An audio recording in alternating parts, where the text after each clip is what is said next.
One of the best and very simple examples of a Christian life we can see in John chapter 15. और एक धन्य और बहुत अच्छा उदाहरण मसीह जीवन का हम यूहन्ना उसके 15 अध्याय में पाते हैं। We see the example of a tree or a plant and the branches. और वहां हम एक पेड़ और उसकी जो शाखाएं होती है, एक डाली और उसकी जो दाखलता होती है, उसके उदाहरण को हम देखते हैं। We can see here in verse 1 and 2, I am the true vine, my father is the vine dresser. Every branch in me that does not bear fruit, it takes away. And every branch that bears fruit, he prunes it that it may bear more fruit. और यूहन्ना 15 उसके पहले 2 वचन कहते हैं, सच्ची दाखलता मैं हूँ और मेरा पिता किसान है। जो डाली मुझ में है और नहीं फलती उसे वो काट डालता है, और जो फलती है उसे वो छांटता है ताकि और फले। So these are the two options for all of us. One, if we don't bear fruit, it's written, God will remove us. और ये 2 चुनाव हम सबके लिए है। एक तो लिखा है अगर हम फल नहीं लाते तो परमेश्वर हमें निकाल देगा, ऐसा लिखा है। But when we are bearing fruit, he prunes it. पर जब हम फल ला रहे हैं तो वो हमें छांटता है। See, pruning is a painful process. और ये जो छांटना है ये बहुत एक दर्द भरी प्रक्रिया है। When a wine plant is pruned, it may look very ugly. और जब किसी दाखलता की जब काटनी या छटनी होती है तो वो बहुत गंदा दिखता है।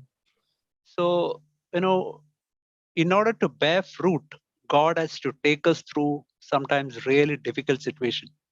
और इसलिए कि हम फल लाए, कभी-कभी परमेश्वर को हमें सचमुच कठिन परिस्थितियों से ले जाना पड़ता है। And the intention is that we may bear still more fruit. और उसका उद्देश्य ये होता है कि हम और भी फल लाए। But when we hear that, sometimes we get discouraged. Lord, how can I bear fruit? पर कभी-कभी जब हम ये सुनते हैं तो हम निराश हो जाते हैं, प्रभु कैसे मैं फल ला सकता हूँ? But then Jesus says an extremely simple example of a tree and the branches. पर फिर यीशु मसीह हमें बहुत ही साधारण एक उदाहरण देता है, एक पेड़ और उसकी जो डालियां होती है उसके विषय में। You can see here in verse 4, abide in me and I in you. As a branch cannot bear fruit of itself unless it abides in the vine, neither can you unless you abide in me. और चौथे वचन में हम देखते हैं, तुम मुझ में बने रहो और मैं तुम में। जैसे डाली यदि दाखलता में बनी न रहे तो अपने आप से नहीं फल सकती, वैसे ही तुम भी यदि मुझ में बने न रहो तो नहीं फल सकते। And verse 5, I am the vine, you are the branches. He who abides in me and I in him, he bears much fruit. And apart from me, you can do nothing. और 5वां वचन कहता है, मैं दाखलता हूँ, तुम डालियां हो। जो मुझ में बना रहता है और मैं उसमें, वो बहुत फल फलता है, क्योंकि मुझसे अलग होकर तुम कुछ भी नहीं कर सकते। Just think of that example of a branch abiding in a tree, such a natural process. और केवल उस उदाहरण के विषय में सोचे, एक डाली एक पेड़ में बनी रहती है, ये कितना ही एक स्वाभाविक एक प्रक्रिया है। That branch is not doing any great effort to bear fruit. और वो जो डाली है वो बिल्कुल भी कठिन परिश्रम नहीं कर रही फल लाने के लिए। It just simply abides in that tree, in that tree. वो केवल साधारण तौर पर उस पेड़ में बनी रहती है। And as it abides, the sap of the plant enters into every branch. The leaves are quite fresh and slowly it bears fruit. और जैसे वो डाली उस पेड़ में बनी रहती है साधारण तौर पर, तो उस पेड़ से आने वाले जो पोषण होता है वो उसमें आता है, उसके पत्तों में जाता है और उसी के द्वारा वो फल लाती है। What is this sap? Sap is the Holy Spirit. और ये जो पोषण जो होता है पेड़ों का, वो ये क्या है? वो है पवित्र आत्मा। And Jesus said, apart from me, verse 5, you can do nothing. और यीशु मसीह ने 5वें वचन में कहा, मुझसे अलग होकर तुम कुछ भी नहीं कर सकते। In other words, apart from the Holy Spirit, you are absolutely useless. दूसरे शब्दों में, पवित्र आत्मा से अलग होकर तुम बिल्कुल निरुपयोगी हो। We cannot bear any fruit apart from Jesus, apart from the Holy Spirit.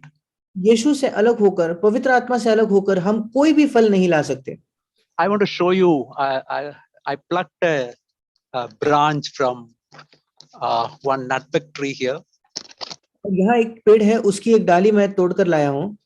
We can see here that some of the branches are fresh, but there are some branches. You can see one here.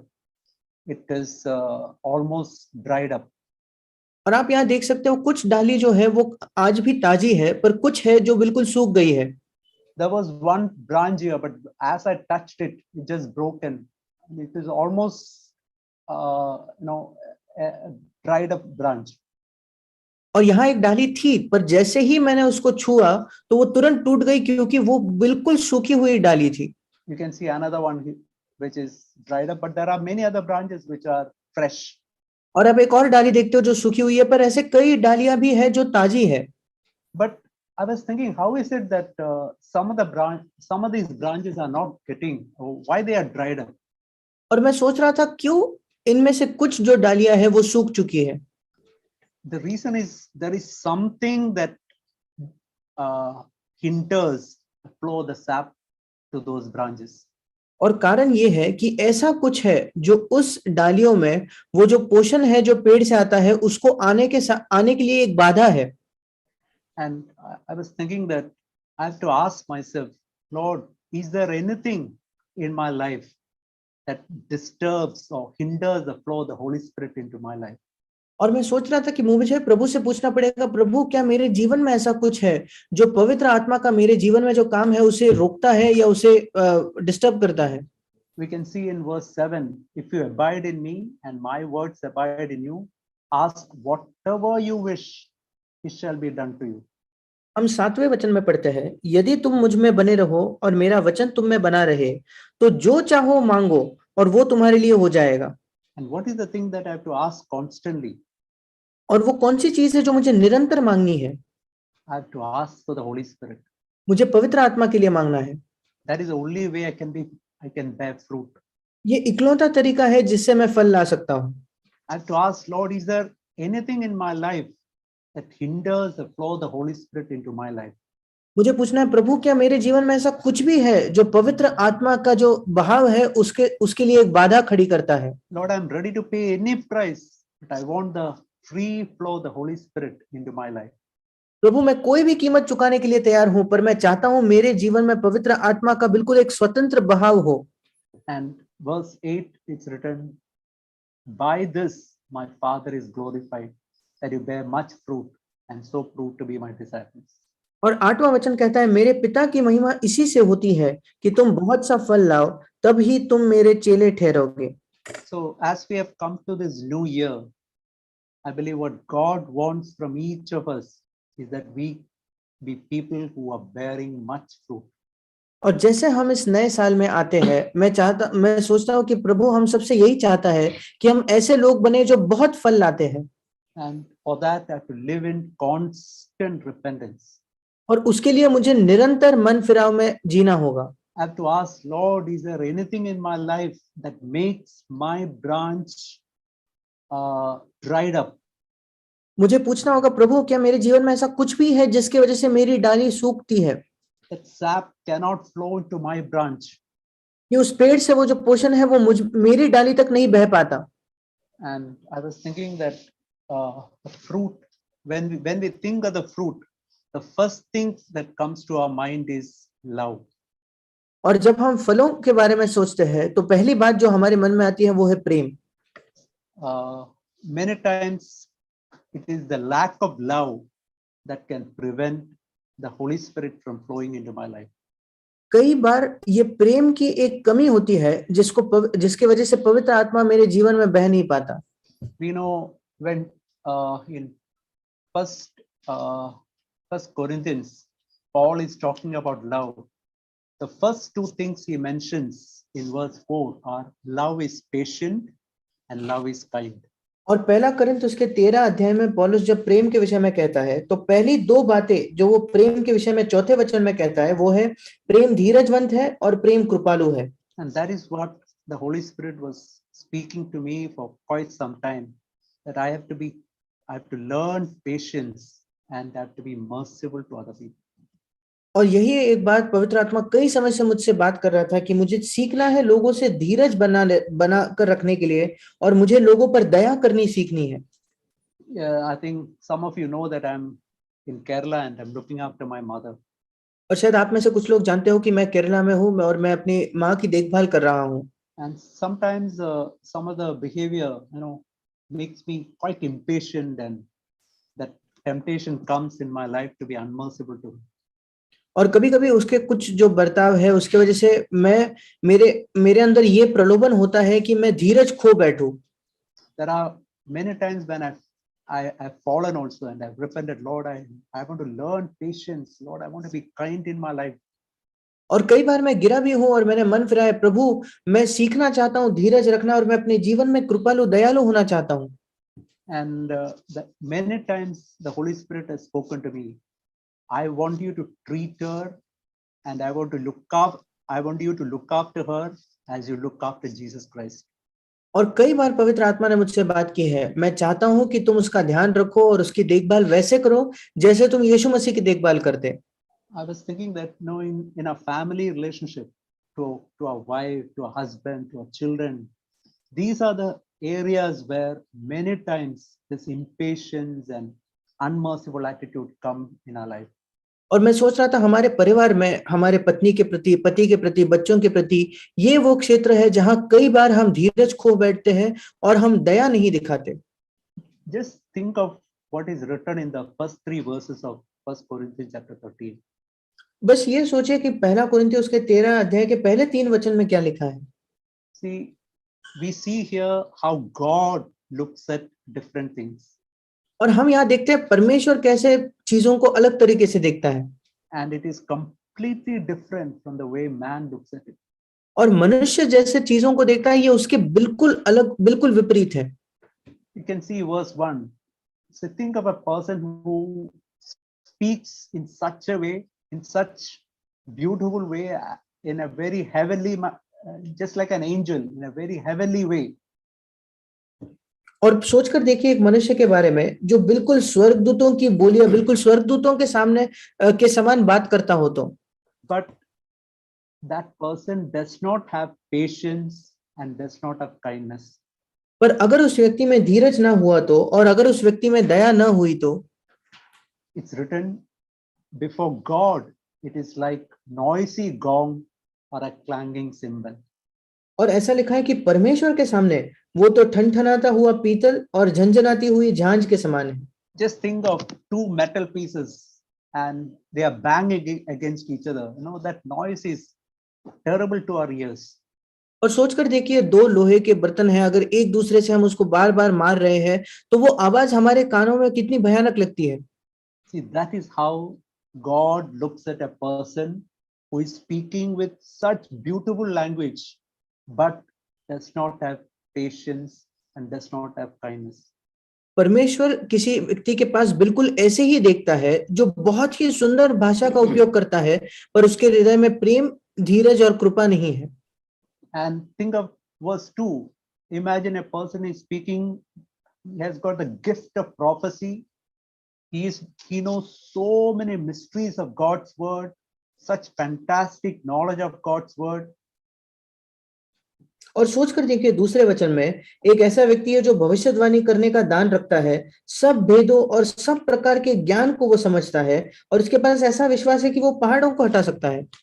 And he has got such faith that he can move mountains. That means can do such fantastic miracles. और उसके पास ऐसा विश्वास है जो पहाड़ों को भी हटा सकता है, मतलब वो अद्भुत चमत्कार भी कर सकता है। But does not have love. Just instead of love, we can use these words. Does not have patience and does not have kindness. पर उसके पास प्रेम न हो, और प्रेम के जगह हम इन दो शब्दों का प्रयोग कर सकते हैं कि उसके पास धीरज नहीं है, उसके पास कृपालु नहीं है। And God puts 0 mark for the whole thing. और उस पूरे चीज के लिए परमेश्वर बिल्कुल 0 नंबर देता है। Now just see verse 3. Just think of a man who is distributing his money to the poor people. और तीसरे वचन में देखिए एक ऐसा व्यक्ति जो अपनी संपूर्ण संपत्ति कंगालों में दे दे, and he's delivering his body to be burned.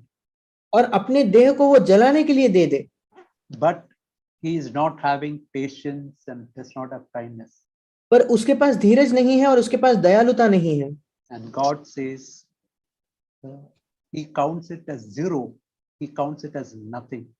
और परमेश्वर कहता है कि वो इन सारी बातों को शून्य गिनता है, वो बिल्कुल कुछ नहीं इसको समझता है। Many times we speak about religiosity and spirituality. कई बार हम धार्मिक होने के विषय में और आत्मिक होने के विषय में बात करते हैं। And there's a verse in 2 Timothy where it's written, it is difficult to be a Christian in the last days. और दूसरे तिमोथी में एक वचन है जहां लिखा है कि अंतिम दिनों में एक मसीही होना बहुत कठिन होगा।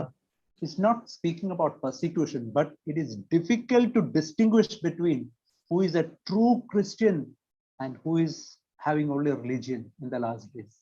और वहां वो सताव के विषय में नहीं लिख रहा, वो कह रहा है कि इन बातों में फर्क करना बहुत मुश्किल हो जाएगा कि कौन एक सच्चा मसीही है और कौन केवल धार्मिक है। And this is where I have to fear, Lord, there is every chance in my life to be just a religious person, having all these things, very good service, very good testimony and nice sharing, but not having patience and not having kindness. और मुझे यही भय रखना है कि मेरे जीवन में भी ये संभव है कि मैं बहुत अच्छी एक गवाही रखूं और बहुत अच्छा मैं बांट सकूं और बहुत सारी चीजें कर सकूं, पर मेरे अंदर धीरज नहीं है, मेरे अंदर दयालुता नहीं है। There was a verse that comes to my mind so many times. There's a verse in Zechariah chapter 7. और एक वचन मेरे मन में कई बार आता है, जकरिया नबी की पुस्तक उसका 7वां अध्याय। We can see the last sentence in that chapter. और उसका अंतिम जो कथन है उस अध्याय का हम उसको देख सकते हैं। That sentence says, they made the pleasant land desolate.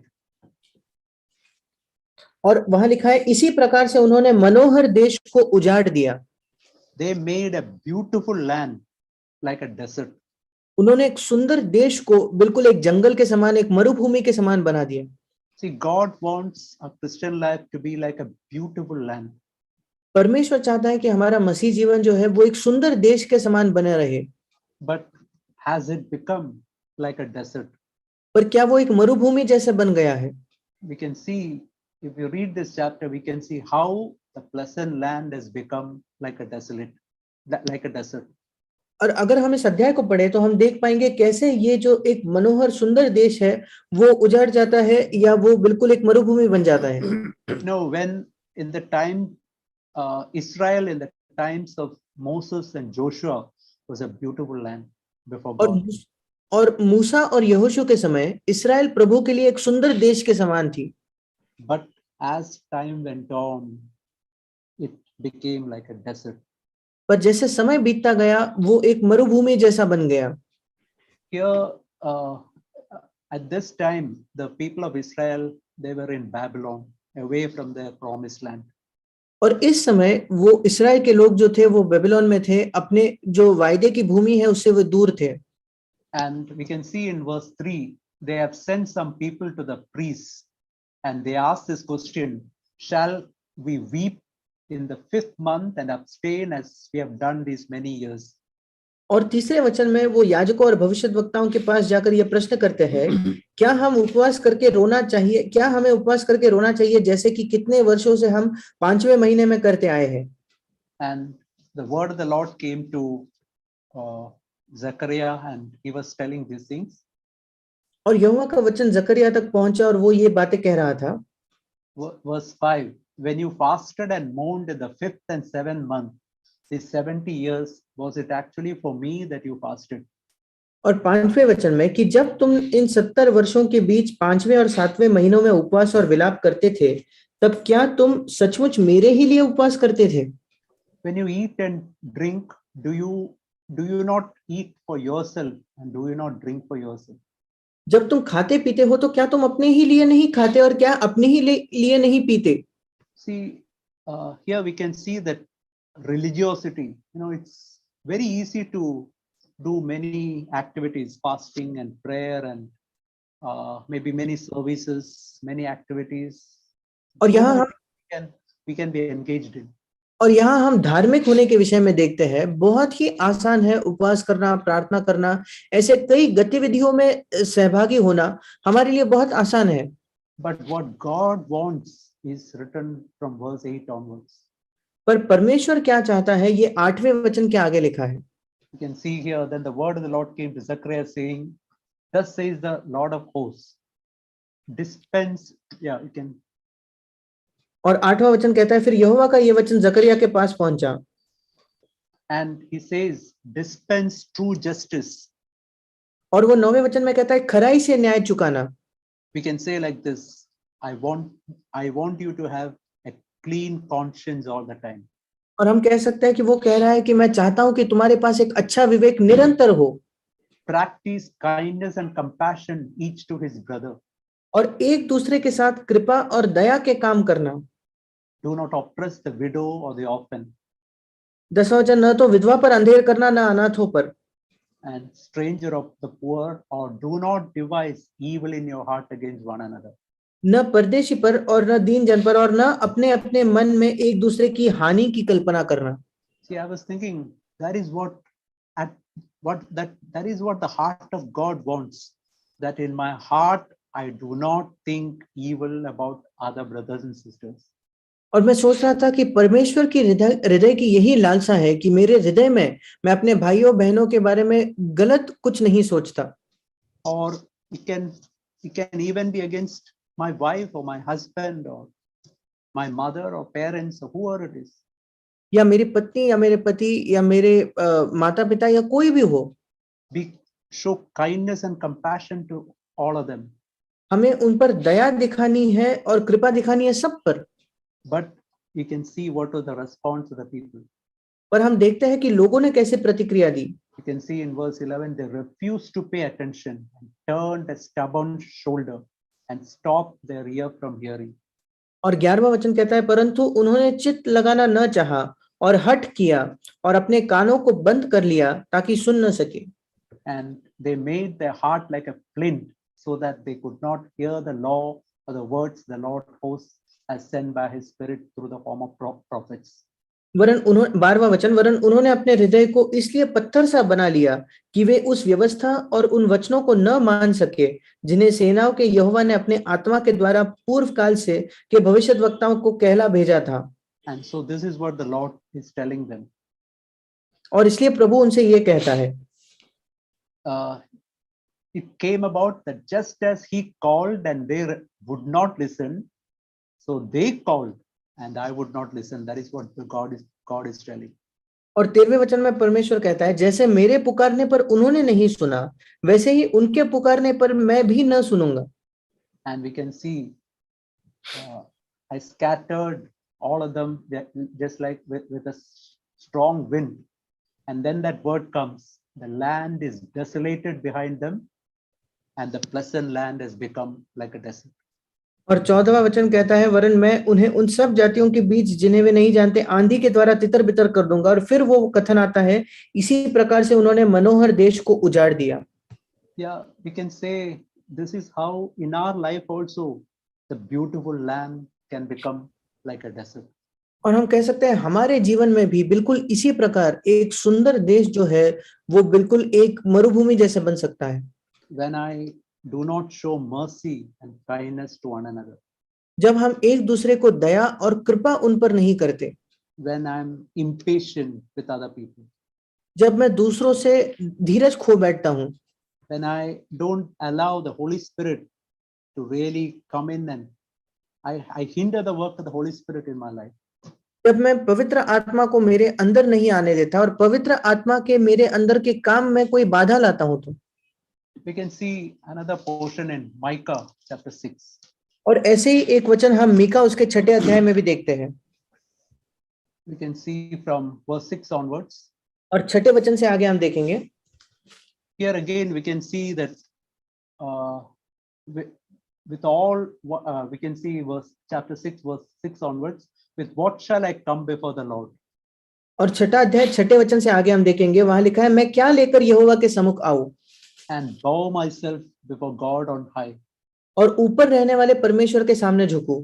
Shall I come to him with burnt offering, with yearling calves. क्या मैं होम बलि के लिए एक वर्ष के बछड़े लेकर उसके सम्मुख आऊं? And verse 7, does the Lord take delight in thousands of rams and 10,000 rivers of oil? और 7वां वचन, क्या यहोवा हजारों मेढ़ों से या तेल की लाखों नदियों से प्रसन्न होगा? See, we can have so many sacrifices, we can have so many activities, we can have so much, so many other things we can do. हमारे पास कई बलिदान हो सकते हैं, हम कई गतिविधियां कर सकते हैं, कई अन्य बातें हम कर सकते हैं. And we can see in verse 7, shall I present the firstborn for my rebellious act and the fruit of my body for the sin of my soul? और 7वें वचन में लिखा है, क्या मैं अपने अपराध के प्रायश्चित में अपने पहलोटे को या अपने पाप के बदले में अपने जन्माए हुए किसी को दूं? And we can see this is what the Lord requires, verse 8. और फिर हम देखते हैं कि 8वें वचन में प्रभु क्या चाहता है. He has told you, O man, what is good. What does the Lord require of you? हे मनुष्य, वो तुझे बता चुका है कि अच्छा क्या है, और यहोवा तुझसे इस छोड़ और क्या चाहता है. Do justice. तू न्याय के काम कर. We can say, have always keep a good conscience. हम कह सकते हैं कि निरंतर एक अच्छा विवेक बनाए रखे. Love kindness. और कृपा से प्रीति रख. And walk humbly before my God. और अपने परमेश्वर के साथ नम्रता से चले. I believe that is what the Lord requires in each of our life. That is the uppermost desire of God in each of our life. और मैं विश्वास करता हूं कि प्रभु हम में से हर एक के जीवन से यही चाहता है. प्रभु की हमारे लिए सर्वश्रेष्ठ इच्छा यही है. Just think of these three things. Always keep good conscience before God. और केवल इन 3 बातों के विषय में सोचें. निरंतर परमेश्वर के सामने एक अच्छा विवेक बनाए रखना. Love kindness, show kindness to other people. कृपा से प्रीति करना, दूसरे लोगों पर दयालुता दिखाना. And walk humbly before God. और परमेश्वर के सामने नम्रता से चलना. There is a verse in chapter 7 also, verse 18. The last part says, He delights in mercy. और 7वें अध्याय के 18 वचन के अंत में भी लिखा है कि वो करुणा से प्रीति रखता है. I think in Message Bible is written, God's speciality is showing mercy. और मैसेज जो एक भाव अनुवाद है उसमें लिखा है कि परमेश्वर की विशेषता ही यही है कि वो दया दिखाता है. Yeah, that is the heart of God. वो परमेश्वर का हृदय है. And that is what I have to learn in my own life. और वही मुझे अपने जीवन में सीखना है. We can see another verse in Proverbs chapter 3. और नीति वचन इसके 3रे अध्याय में हम एक और वचन देखते हैं. Verse 3 and 4. उसका 3रा और 4था वचन. Do not let kindness and truth leave you. Write them on the tablets of your heart, so you will find favor and good repute in the sight of God and man. कृपा और सच्चाई तुझसे अलग न होने पाए, वरन उनको अपने गले का हार बनाना और अपनी हृदय रूपी पटिया पर लिखना. I think in NKJV it is written, this is something which is highly esteemed in the sight of God. और NKJV अनुवाद में लिखा है, ये ऐसा कुछ है जो परमेश्वर की नजरों में वो बहुत इसको महत्व देता है. And it's written, bind them around your neck. That means this is something I have to remember all the time in my life. और वहां लिखा है कि अपने गले को गले में एक हार बनाकर इसको रखना, मतलब अपने जीवन में मुझे निरंतर इसे याद रखना है. And it's written, write them on the tablets of the heart. और लिखा है कि अपनी हृदय रूपी पटिया पर इसे लिखना. I believe we have to ask the Lord, Holy Spirit, write these things in my heart. Write kindness, write patience in my heart. और मेरा विश्वास है कि हमें प्रभु से मांगना है, पवित्र आत्मा मेरे हृदयों में इन बातों को लिख दे. मेरे हृदय में तू धीरज और दयालुता को लिख दे. We know Holy Spirit is called the finger of God. और पवित्र आत्मा को परमेश्वर की उंगली कहा गया है.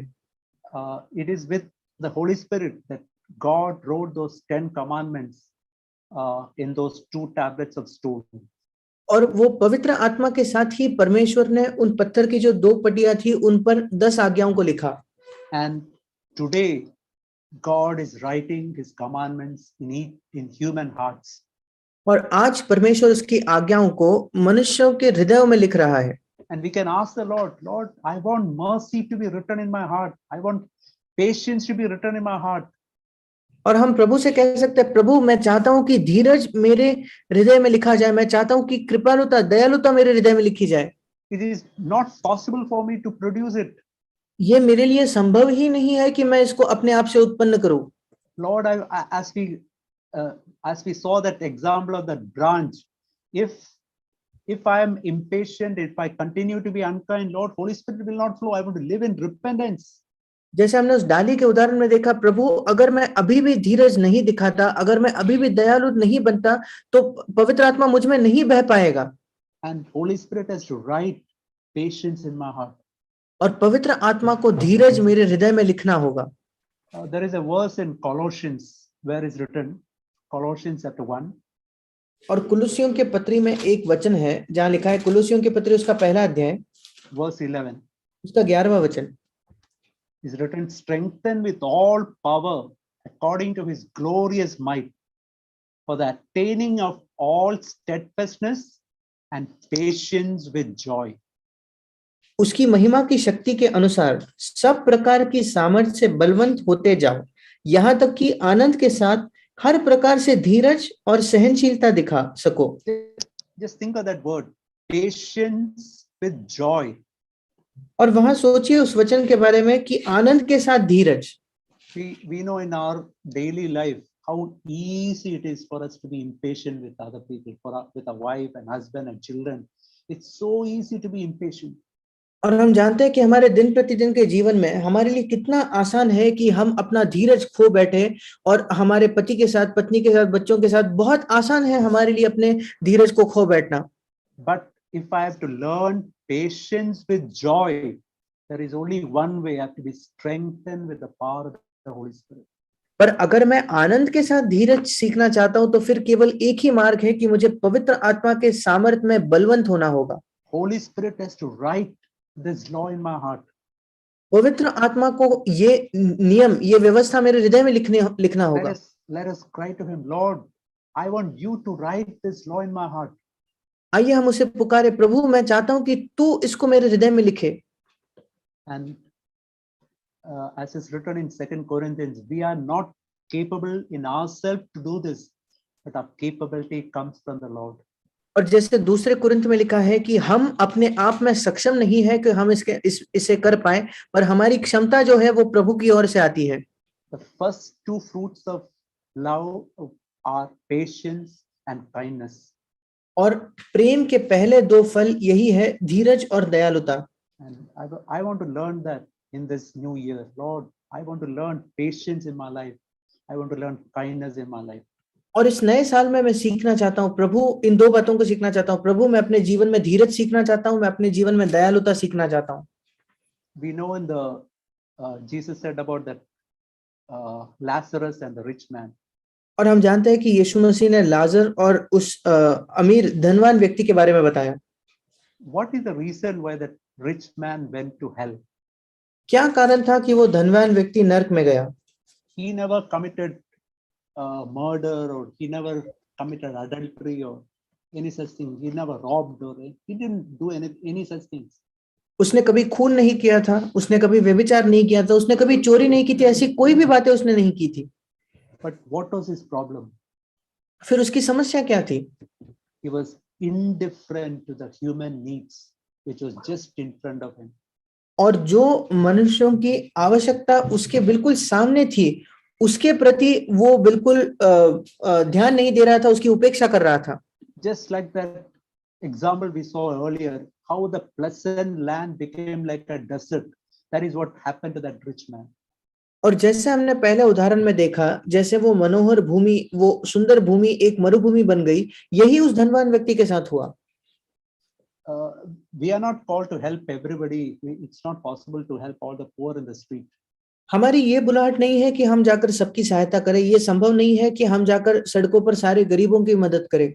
But those who are so near to us, those who are in our house, maybe in our church, and we can ask, Lord, am I indifferent to their human needs? पर जो हमारे बहुत ही नजदीक है, जो हमारे घर में रहते हैं, जो हमारे कलीसिया में है, हम प्रभु से पूछ सकते हैं, प्रभु क्या उनकी जरूरतों के प्रति मैं बिल्कुल असंवेदनशील हूँ? That is something that I have to ask myself. If I am indifferent to live in repentance, repent and turn back to God. और ये ऐसा कुछ है जो मुझे अपने आप से पूछना है, अगर मैं ऐसे असंवेदनशील होकर जी रहा हूं तो मुझे मन फिराकर प्रभु की ओर फिर से मुड़ना है। We can see this verse in Isaiah chapter 11.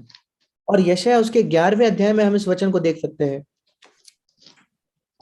We can see what is the life in the new covenant. और हम देख सकते हैं नई वाचा में जीवन कैसा है।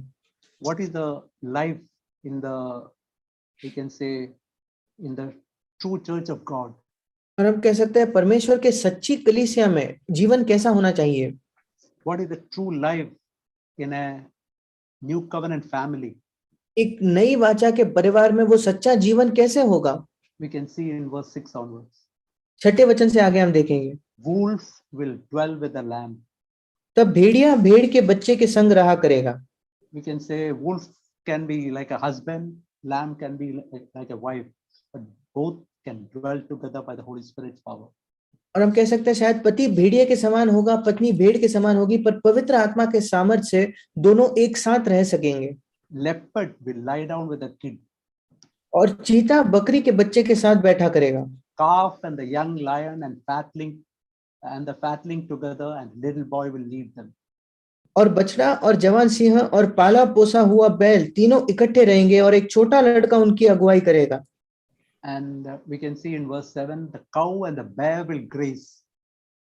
और हम 7वें वचन में पढ़ते हैं गाय और रीछनी मिलकर चरेंगी। Lion will eat straw like ox. और सिंह बैल के समान भूसा खाया करेगा। And just think of this word in verse 9. और 9वें वचन में इस वचन के बारे में सोचना। They will not hurt or destroy in all my holy mountain. मेरे सारे पवित्र पर्वत पर न तो कोई दुख देगा और न हानि करेगा। I believe that is a word that I want to take very seriously into my own heart. और मेरा ये विश्वास है कि एक वचन है जिसको मैं अपने हृदय में बिल्कुल गंभीरता से लेना चाहता हूँ। What is the mark of the holy mountain of God? परमेश्वर के पवित्र पर्वत का चिन्ह क्या है?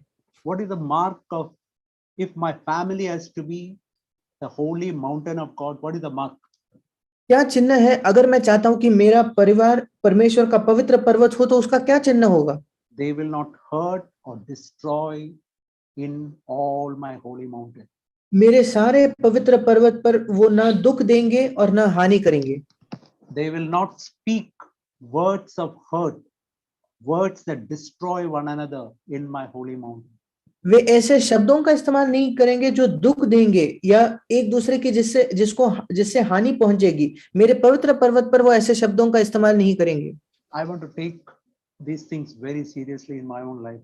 मैं इन बातों को अपने जीवन में बहुत गंभीरता से लेना चाहता हूँ। Yeah, let's look to the Lord. इसलिए आइए हम प्रभु की ओर देखें। Let's ask him, Lord, write your commandment in my heart. और हम प्रभु से कहे कि प्रभु तू तेरी आज्ञाओं को मेरे हृदय में लिख। I want this new year to be an year when Holy Spirit writes patience and kindness in my heart. मैं चाहता हूं कि ये नया साल वो साल हो जहां पवित्र आत्मा मेरे हृदय में धीरज और दयालुता को लिख दे। Lord, I want this land to become a pleasant, beautiful land. प्रभु मैं चाहता हूं ये भूमि, ये देश एक सुंदर, एक मनोहर देश बन जाए। This is how it's something which can become highly estimable before God. और ये ऐसा कुछ है जो परमेश्वर की नजरों में बहुत ही ऊंचा, बहुत ही सर्वश्रेष्ठ है। Jesus said to the Pharisees, go and learn what it is mean that I do not want sacrifice, but I want compassion. और यीशु मसीह ने फरीसियों से कहा कि तुम जाकर सीखो कि इस वचन का क्या अर्थ है कि मैं बलिदान तो नहीं चाहता पर मैं दया चाहता हूं। That is a word that I've heard many times in my family life. ये एक ऐसा वचन है जो मैंने अपने पारिवारिक जीवन में कई बार सुना है। Many times Holy Spirit told me, I want you to learn compassion. Go and learn compassion. I don't want your sacrifices. कई बार पवित्र आत्मा ने मुझसे कहा है कि मैं चाहता हूं कि तुम दया, अनुकंपा सीखो, मैं तुम्हारे बलिदान नहीं चाहता। I've heard you close your Bible, go and help your wife. I've heard Holy Spirit telling me many times in my family life. मैंने अपने पारिवारिक जीवन में पवित्र आत्मा को मुझसे कई बार कहते हुए सुना है कि तुम अपने बाइबल को बंद करो और जाकर अपने पत्नी की सहायता करो। I want to learn that in this new year. This is how the land has become once again a beautiful, pleasant land. मैं इस नए साल में ये बात सीखना चाहता हूँ, इसी तरीके से वो जो मरुभूमि है वो एक सुंदर भूमि बन सकती है। So may God help us. और परमेश्वर हमारी सहायता करे।